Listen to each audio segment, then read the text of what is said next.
Power division ने मंगल को कौमी असम्बली की कायमा कमेटी बराए बिजली को आगाह किया है कि गुज़िश्ता 15 माह के दौरान बिजली चोरी के मालियाती असरात का तखमीना 500 अरब रुपए लगाया गया है। रियाज मजारी की सरबराही में कायम कमेटी को बताया गया है कि एक साल के दौरान बिजली चोरी की 55,000 शिकायत मौसूल हुई, जबकि 20,000 FIR दर्ज की गई। ताहम चोरी के इल्ज़ाम में सिर्फ 528 अफराद को गिरफ्तार किया गया। मुकामी इंतजामिया का अदम ताउन बड़ा चैलेंज बना हुआ है। कायमा कमेटी के अरकान ने नोट किया कि बिजली की तकसीम कार कंपनियों की कारकर्दगी तसल्ली बख्श नहीं है, क्योंकि इन्हें भी अपने अपने हलकों में बड़े पैमाने पर लोड शेडिंग की शिकायत मौसूल हो रही हैं।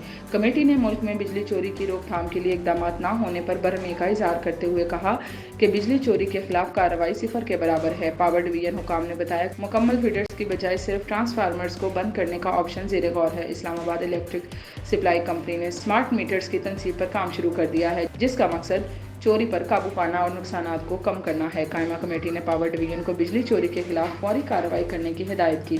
पावर डिवीजन के हुकाम ने नोट किया कि बिजली चोरी की वजह से गर्दिशी कर्जा बढ़ रहा है। उन्होंने मजीद कहा कि नुकसानात की तलाफी के लिए बिजली की कीमतों में इजाफा किया जाता है। पावर डिवीजन ने कमेटी को मजीद बताया कि चोरी डिस्कोस के मुतल्लिका बोर्ड ऑफ डायरेक्टर्स के मातहत है। कमेटी को बताया गया कि डिस्कोस की निजकारी या इन्हें सूबों के हवाले करने पर काम जारी है। कायमा कमेटी ने गुड्डू थर्मल पावर स्टेशन में बार बार फॉल्ट्स का मामला भी उठाया और मुतल्लिका हुकाम से इसे दूर करने को कहा था। तहम सेडको हुकाम ने बताया कि ग्रिड गुड्डो पावर स्टेशन के अंदर है, जिसकी वजह से इन्हें बगैर इजाज़त अंदर जाने की इजाज़त नहीं है। जैसे कायमा कमेटी के अरकान ने मौक़िफ़ इख्तियार किया कि बिजली की फराहमी अवाम का हक है, जिनको और सिपको की लड़ाई में अवाम को सजा क्यों मिल रही है। चेयरमैन कायमा कमेटी ने दलाइल देते हुए कहा बिजली गुड्डो के लोगों का हक है और सवाल किया कि मुख्तलिफ तंजीमें एक दूसरे पर इल्ज़ाम क्यों लगा रही हैं। कमेटी ने इंकशाफ किया कि गुड्डो पावर प्लांट के शॉर्ट सर्किट की खराबी के बायस जनूबी इलाके कई बार तारीकी में डूब चुके हैं।